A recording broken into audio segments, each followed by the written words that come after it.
Welcome to Tyne Valley Motorhomes. I'm Callum and this is the handover of the Mobilvetta Technoline K-Yacht 80. So starting the walk round on the driver's side of the vehicle first, using the Habitation key, which is this key here, will open all your outside locks. In here you've got some storage, but you'll also notice you've got your freshwater tank here. To drain your freshwater tank off, it's through the tank, and you get to the tank through the top of it underneath the dinette seat, which I'll show you more inside on how to drain your fresh water off. But it will come out these pipes here to drain off. You've also got up here, you've got your pump, so your pump sits up here, and this is a pump filter. So in the winter when you're winterizing, always to drain the water out the pump, just unscrew your plastic cover and take the filter out. It means that when we're experiencing colder temperatures, the water won't freeze in this and crack this plastic cover, because then when you come to put the water back in the van and put the pump back on, you'll start to flood the vehicle if this is cracked. So to avoid that from happening, drain the water out the pump. Once you've done that, you can remove the filter and place that somewhere handy so that you remember to put it back on.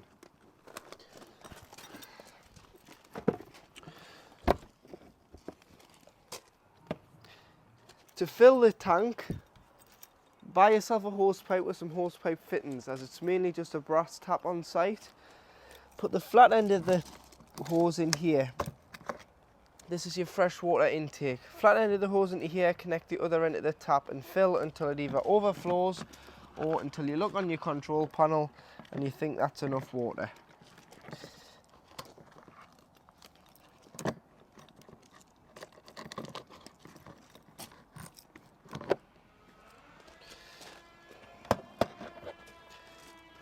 Little clip here so it holds the cassette door back, and this is your toilet. So to empty the toilet, it'll indicate on the toilet when it's full. All you need to do is lift and slide it out of the vehicle. Once you've done that, you can then either drag it if it's too heavy, or you can carry it to your waste disposal point, which is normally beside your toilet block on site. To empty, you would remove the grey cap. Pop the grey cap to the side for a moment, press the button on the back when you start to pour the cassette. Once you pour the contents of the cassette out, make sure you press the button in, pour it all out, pop some water in, give it a rinse, tip the rinse water out before going in with a cap full of chemical, which can either be blue or green. It depends what the site wants you to use, so just ask when you arrive on your site what they prefer for you to use. And then all you need to do is slide it back into the vehicle. External shower hose. So this is a shower point, so you can get your shower hose connected there. Mix the hot and cold water with the mixer tap there, so you can hose the dog off, the boots, the bikes, the kids, before getting into the van. The hot will only work if you've had the hot water system on, otherwise it will just be cold. 2 fridge vents, your flue for your boiler. So the flue, the heating system on this vehicle works on gas and electric, but the flue is only for when it's on gas. It allows the gas fumes out the side of the vehicle, but this also does give the location of where the boiler is situated on board.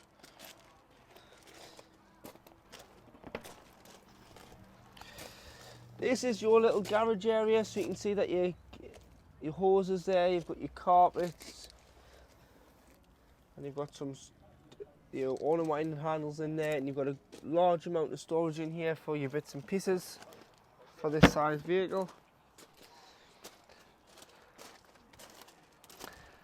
High level brake light, reverse and camera. If you were to fit a bike rack, your bike rack bars are here where it's been manufactured to take the added weight in the back panel.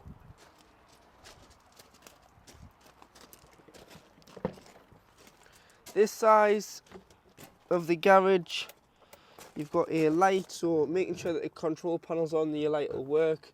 At the minute it's not on because we're outside. 2 30-volt sockets, so if you wanted power in the awning, you can just hook an extension into here and leave the door open when you need the power. Tire inflation kit, you've got your awning winding handle and your rafter bar, with it being quite a long awning.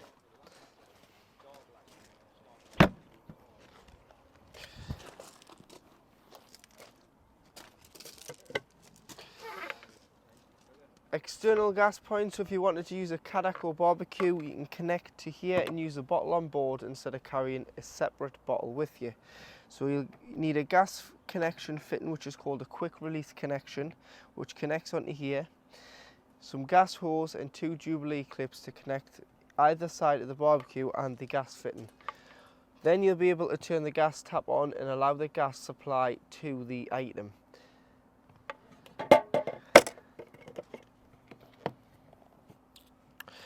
External telly points, so if you wanted to watch a telly underneath the awning, or if you put an air awning on and you had people stay outside, you can have connections. So again, you've got another 230 volt socket and a TV point and a 12 volt point, but it's a Continental 12 volt, so it's different to our type of 12 volt, so you will need an adapter for this to work.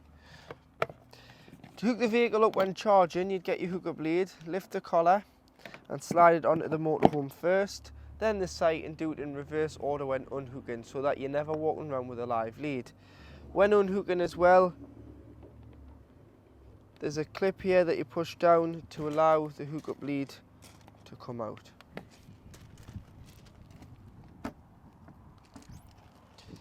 Here you have your gas locker, so I've got my test bottle on here to show you your gas appliances working on board. And this is the motorhome runs off propane. So this is my 6 kilogram propane bottle. You can get 2 of them either side. To connect this pipe, which is known as the pigtail, it's left to tighten, right to loosen, opposite ways with it being gas, and it is just a hand tightened pigtail.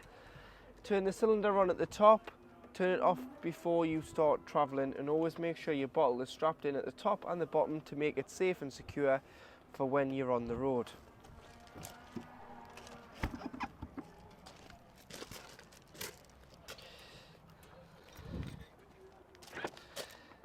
Habitation doors on the central lock-in, so you can open it, or you can use the key if you want to manually let yourselves in.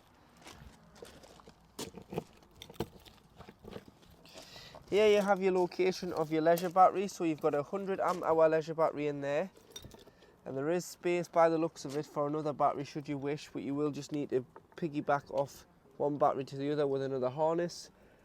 You've got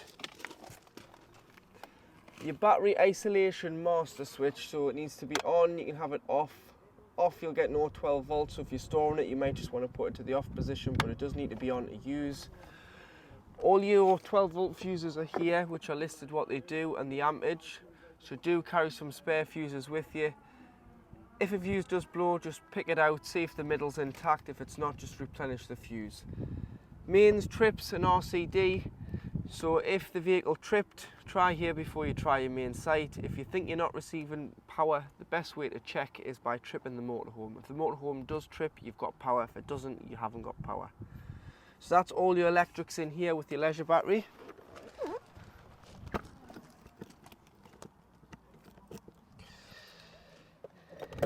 Pop your key in here and you can open the flap with the Habitation key. Then you do need the main fade key to open for diesel, so you can fill with diesel here, and because it's a new engine, it's got AdBlue, so it's a 19 litre tank of AdBlue, and it'll do 5,500 miles on a full 19 litres. It will come up with a light on the dash which tells you your AdBlue's low.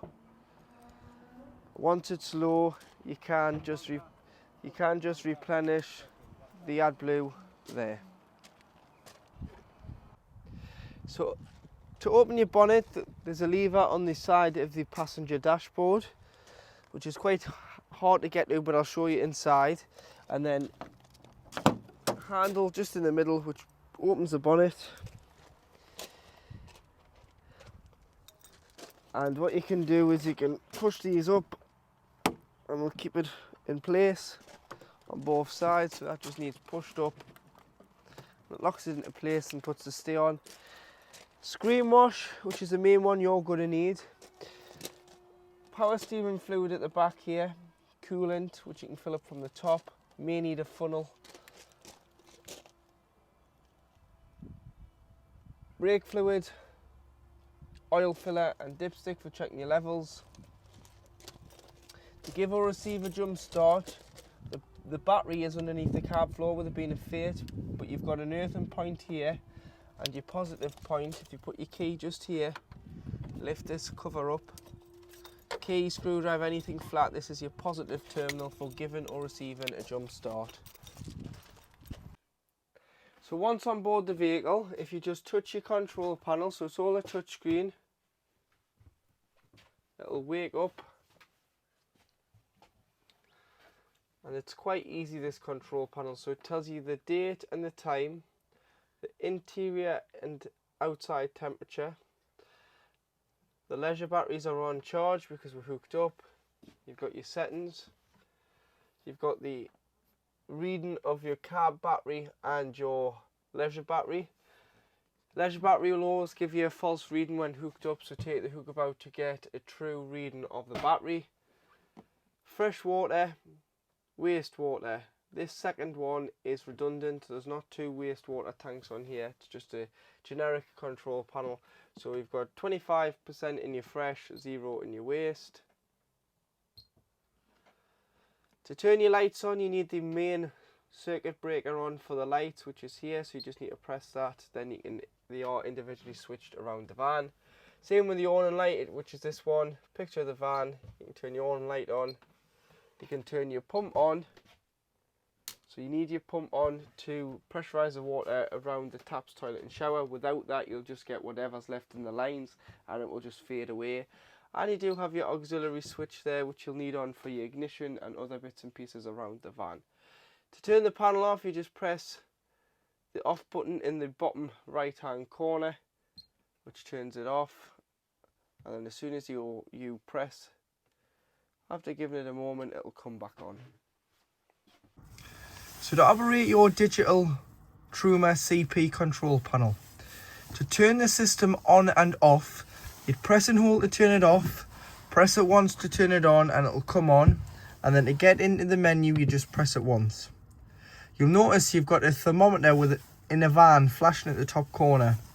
If you press enter, this is how hot you want your vehicle. So you've got all the way off in the summer when you don't want the heating, or you've got all the way to 30 degrees in the winter when it's very cold.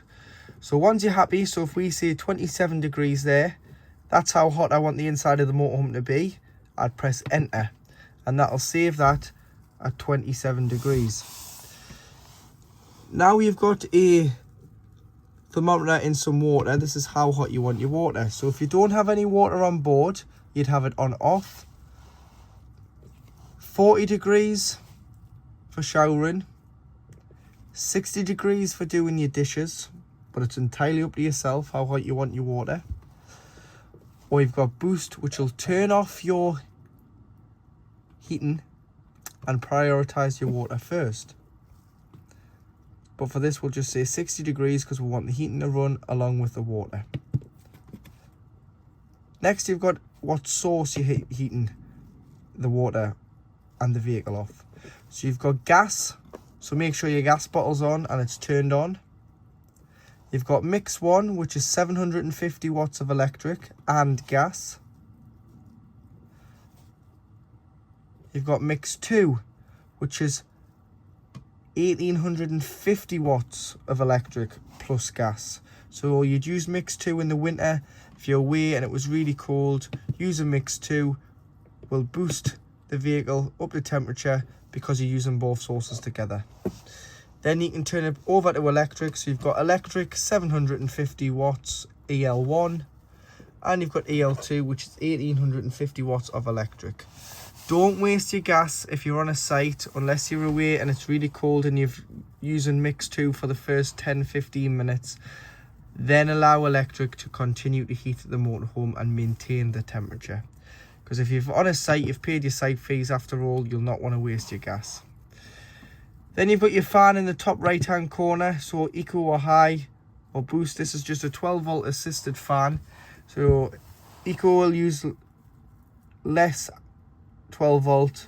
High obviously uses more fan speed, so it's going to use a little bit more 12 volt.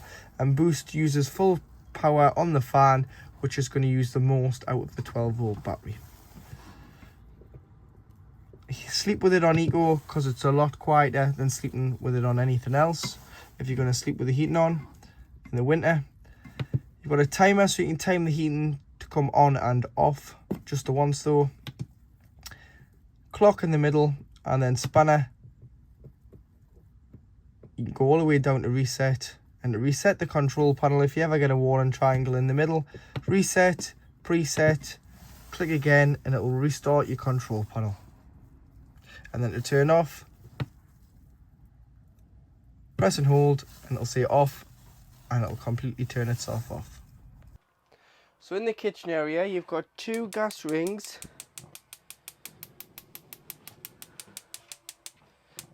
which are lit there, and then you've got 1 induction hob which will work off mains to 40 volt.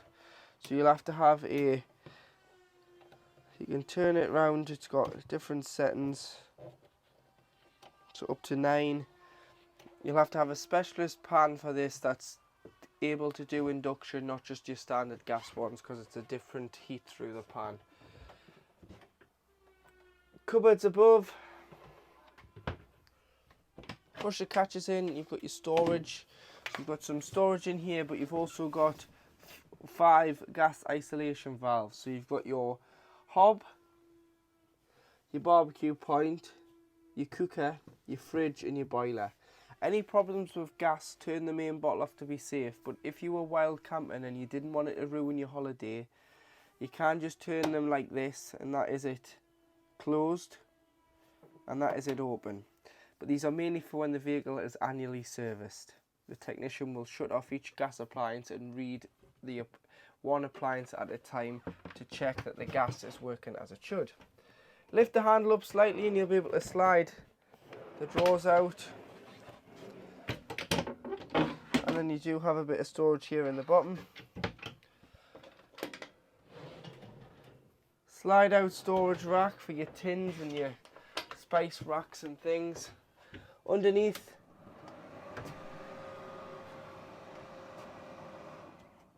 extractor fan, and you've got your kitchen lights with a 230 volt socket.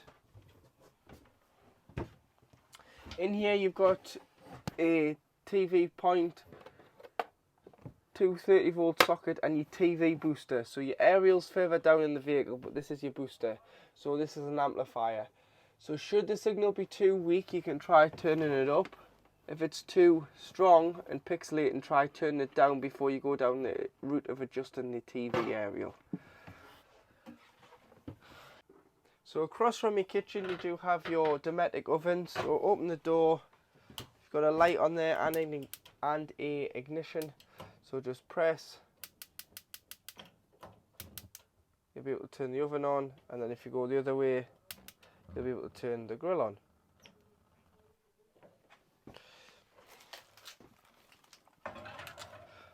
Underneath the oven you do have your domestic fridge freezer. So you've got a large freezer, large fridge, control panel in the middle, so it turns on and off here by just pressing and holding. This is your energy source selector, this square button, which is the first one, so you can choose the source you want by just pressing there. So that'll go between mains 230 volt when you're hooked up, gas, and 12 volt when the engine's running, which is kind of like a travel mode. So it's got to be chilled beforehand, and it'll just keep your shopper nice and fresh when you're driving until you either go back to gas or electric. But you'll notice A is lit up, and A stands for automatic energy selection. So you shouldn't have to choose the source, it should just automatically pick out the best source available to the van, and it will always prioritize electric. The only time you will have to change this is if it's gone from 12 volt on the engine to gas. It does wait 20 minutes before lighting on gas. This is a safety feature in case you were to pull in for diesel. The last thing you want to do is it to be sparking at a petrol station in case you forgot to shut your bottle off, which from time to time it does happen. If you need to do that, all you need to do is just manually change it over. So just change it over to gas on its own, and you'll be able to, it'll light, and then you'll be able to change it back to automatic. This is your temperature, so 1 being the warmest, 5 being the coldest. So when pre-chilling, you may have to have it on 5. When you put your shopping in, you may just need to turn it down, but in the summer months, you may have to keep it on 5 to keep the fridge performing at full belt all the time to keep it cool. Little button on the end just stops this control panel from freezing up with it being in between the two doors, and the doors from sticking when on full performance. When you're storing it, turn the fridge off, clean it out with some Dettol wipes or some Dettol sprays, and then you've got little toggles underneath both doors. They just fit into the hinge there, so you can just pop them in. But with them open, the door shouldn't shut on itself, so it'll allow air to circulate in and out the fridge to avoid smells, because it's got a rubber seal on it. It'll form an airtight seal and it cause smells within the van if you were to leave the door shut for a period of time. So at the back you do have your drop down bed over your L-shaped lounge. So what you need to do is make sure the key's in the on position, like so. Press and hold the button and you'll be able to pull the bed down.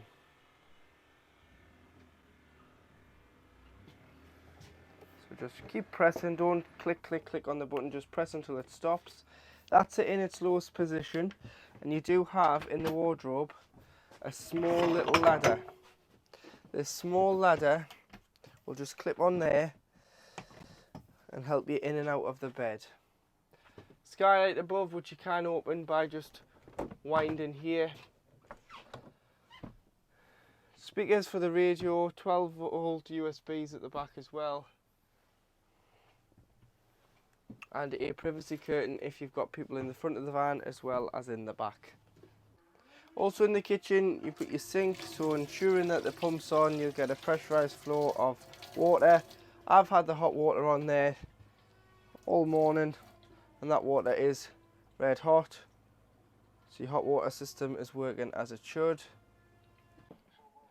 So in the back lounge you've got a Sniper television which slides up, so you just need to push on the plinth here and it'll come up on the worktop and you'll be able to slide it out into this position. Every time you move locations you do have to retune the TV. So to do so you can press menu, and then the first one you've got auto tuning. You just need to select the UK, press OK and it'll start to do a search. Otherwise you can change the source, so should you want to fit a satellite to this vehicle in the future, if you plan on doing more continental trips, this TV is satellite ready, and it does have HDMI if you want to put a Fire Stick in and make the TV smart. Otherwise you would just use it on normal DTV, digital television, and you'll get all the channels that you can pick up in the location that you're at. Turn it off and you'll be able to slide it back in and push it down. So it pushes down into place. You need to push hard in the middle of the worktop to get it back up. And all the connections for the TV are in here. So in this little cupboard, it's 12 volt and it's got its TV aerial in there. You've also got a 240 volt socket in there and a satellite plug should you ever fit a satellite to the vehicle. The table in the middle here is electronically operated, but you can slide it around and there is a switch here. So this switch here, you've got a fuse if the fuse ever blows, but this switch you just press up and you'll be able to bring the table up. It's probably best that you have it down when you travel just so it's not moving as much, but you can slide it towards you. But what's best to do is press the little catch here and it's easier to slide, so it slides around more freely on its bracket to where you want to position it. So in the back lounge, if you remove the cushions from behind the fridge and just lift the board up, this is the location of your boiler. So your boiler is a Truma combi boiler and it heats the vehicle with hot air and also heats the water. So it's got a 10-litre storage container within the boiler. In the winter it's very important that you drain the boiler off, because if you don't, When we're experiencing cold temperatures, the water could freeze and cause some damage to the boiler. So just down here, it's quite fiddly to see, but it's just down here, this is a anti-frost valve. So what that's designed to do is when the vehicle hits 3 degrees and this detects 3 degrees, it will push, there's a button on the bottom, this side, just where my finger is down here, which will pop out and allow all the water to drain out underneath the boiler. So underneath the van, the boiler will drain out 10 litres. But what I would do is, if I was winterising it, I would just turn the diamond on the top. You'll see the button here has popped out, just there, and it will drain out all the 10 litres out underneath the boiler. And you'll see the water there draining out, so all the water's going out underneath the van. When you come to reuse it, turn the diamond front to back, not side to side, and push the button in just down here. If the button stays in, great. If it doesn't, what you need to do is just put the heating on without the hot water first. Get this area nice and warm and then push the button in after 10 minutes. Just because it's detecting the cold temperature. But always make sure that your boiler's drained off in the winter, otherwise you could be in for a costly repair bill and it's not covered under your warranty. Frost damage is your responsibility to protect the vehicle against damage from the frost. So underneath this hatch in the floor, to drain off your dirty water, this is your waste water drain off valve. So it'll come out in the centre of the vehicle, but you just turn it to open, like so, and that will drain off your dishes water, your shower water, your hand basin water, or anything that you've put down the plug hole. It's very important that when you leave your site, you drive over the grid and you get rid of this water. You shouldn't really be travelling with dirty water, because once it's dirty, there's nothing you can do with it. It's just going to eat up space in your payload by adding extra weight to the vehicle, and it's going to use more fuel on the vehicle because you're heavier. So just get rid of your wastewater before you leave your site. So in the washroom, your washroom lights, all these lights throughout the vehicle are just touch in the middle and they'll be able to turn on. To operate your toilet, you've got your freshwater flush, so make sure your pump's on, press the button, put a small amount of water in the toilet before you use it, and then get rid of that water, because all that water's doing is lubricating the blade and the seal. So this is the blade handle, to the right, use your toilet, do your business, flush, and close it back to the left. Blue goes in the cassette. If you've bought the pink as well, the pink, I would just get an empty spray bottle, put so much pink in, so much water, and spray the ball. It'll do the same job, just this motorhome doesn't have a separate header tank where you can fill your flush. It's fed from the fresh water on the main tank. Storage underneath the sink, and you've got a plastic sink with a push plug.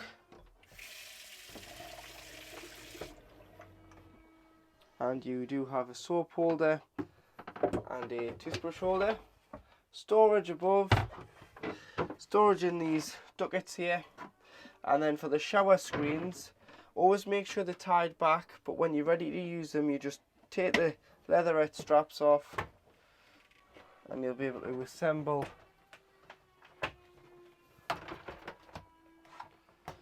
your shower screen there and have a shower. But always make sure they're tied back before you do travel. Just keeps them nice and safe and secure and stops the banging when driving down the road. And then one thing when winterizing as well, I would just unscrew the shower head from the hose and lie the hose in the shower tray with all the mixer taps throughout the van left open. So you want the fresh and the waste left open, all the taps open, the shower head off and the boiler open to avoid any water in any pipe from sitting and causing any damage due to frost. So located just down beside the bench seat, just behind the passenger seat, you've got your solar charge regulator, but you've also got this switch here, which is a floor warmer. So it's a heated floor. It's not the best of a heated floor. It'll only take the chill off it. It won't heat the vehicle from the heated floor. So it's not as good as a household heated floor. It just only takes the chill off. So in the winter you may want to put that on just so that when you're walking around barefoot, it just takes the chill off the floor in the habitation area. So lifting the cushions off the dinette seat and opening the red valve on your freshwater tank. So this lever here, if you pull this out, this is your freshwater drain off point. So that will allow the fresh water to leave the tank. So you would do that if you're taking on a source of contaminated water or you were winterizing it for the winter. You want to make sure all the water is out of the tank. So just lift that handle out and allow all the water out of your freshwater tank. In the cupboard just near your front television is your status TV aerial. So if you're still struggling to get a signal after using the booster in the cupboard above the wardrobe, you can adjust this aerial. So if you just loosen it off, push it up, tighten the nut up, and then you can use the black collar to tip and tilt the aerial and it'll just direct it. But always make sure that before you travel, it's pulled firmly into the vehicle and this is tightened so that the wind can't snap the aerial with high winds. What I would also do is look where your other motorhomes and caravans are pointing on your site, and then you shouldn't have to faff on with the TV aerial, moving it every so often and keep retuning the telly. Just point yours in a similar direction and tune it and you should get enough TV signals. To operate your Avtex telly, there's a button on the side here you just need to push in. So where my finger is, just push the button in, it'll turn it on. And use the remote and take it off standby.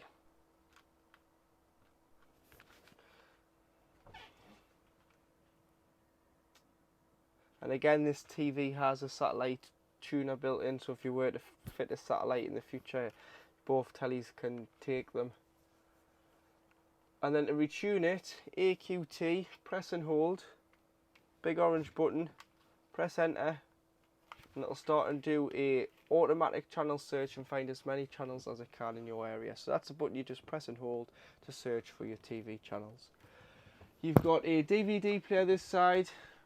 It does take HDMI as well, so again, if you wanted a Fire Stick to make it smart, you can make both tellies on this vehicle smart. But that is your Avtex Pro television. So in the front of the A-Class you do have a Overcab bed. So this needs to enable this to come down, you need to fold the seats. So there's a little grey lever, it's different colour, you can't miss it. Slide them down and then you can take the seatbelt off and pull the bed into the cab. There's a ladder that clips on here, so that just clips on to there and enables you to get in and out of the bed with privacy curtains and a skylight at the front.